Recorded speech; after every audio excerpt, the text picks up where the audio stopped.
Hi guys! Thank you for watching Are and Madj Adventure Vlogs. And for this video, another unboxing na naman ating mapapanood today. And this time, ang i-unbox naman natin ang additional equipment sa ating work from home setup. Ito yung ang office table. Ayan. Itong work table na to ay makakatulong sa akin sa pag-organize sa aking workspace. Dahil naka-work from home setup ako ngayon. Itong office table na to ay nabili namin sa Lazada ng murang halaga lang guys. Kaya gusto rin namin i-share sa inyo to para makatulong naman kami sa inyo na gustong makabili ng office table. Kaya kung gusto malaman kung sulit ba to and recommended ba namin tong nabili namin sa Lazada para sa aking work from home setup, just keep on watching.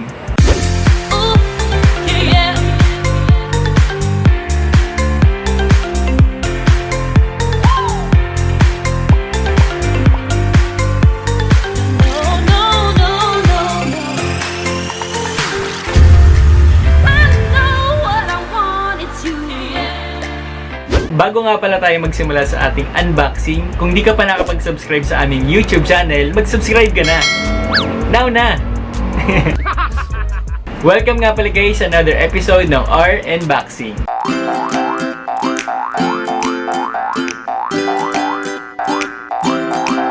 Quick details about this product guys. Currently naka-work from home setup ako and dito sa bahay ay wala akong stable na table na ginagamit ko for work. So ang kadalasan ko lang ginagamit yung mostly yung itong dining table, itong laptop table na to at kung saan-saan pa ako dito nagpo-pwesto sa bahay. Mas gusto ko ngayon na mag-organize aking workspace. Hassle para sa akin kasi hindi ko alam kung saan ako pupwesto para mag-work. Kaya I think magiging helpful tong nabili kong table sa Lazada kasi mas ma-organize niya aking workspace. We bought this product nga pala guys nung flash sale bago mag 11/11 sa Lazada. Nakuha lang namin tong office table na to sa halagang 2,162 pesos. Free shipping na yan guys, kaya wala na kami ibang binayar kundi yung amount lang ng table. So yun guys, excited na akong i-unbox to. Kaya unbox na natin guys. Let's go!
Ayun guys, tapos na tayo mag-unbox and then na-assemble na rin natin.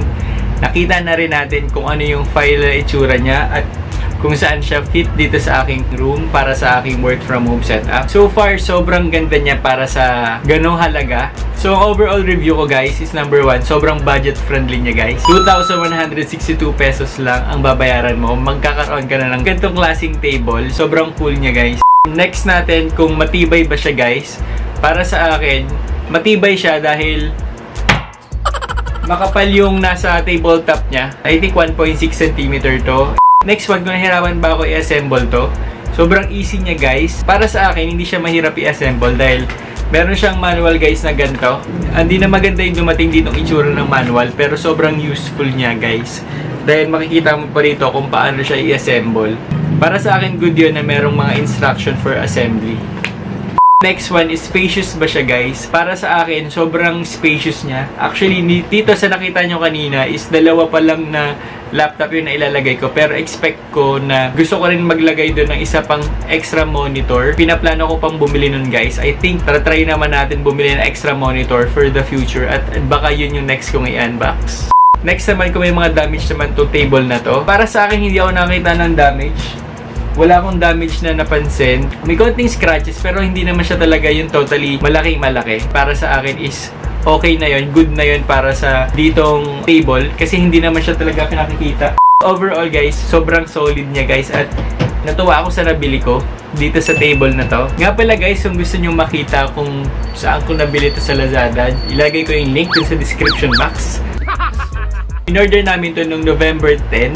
And then, dumating siya sa amin after 7 days. Nung November 17, dumating na yung delivery namin. So, 7 days lang siya guys nang dumating dito yung delivery.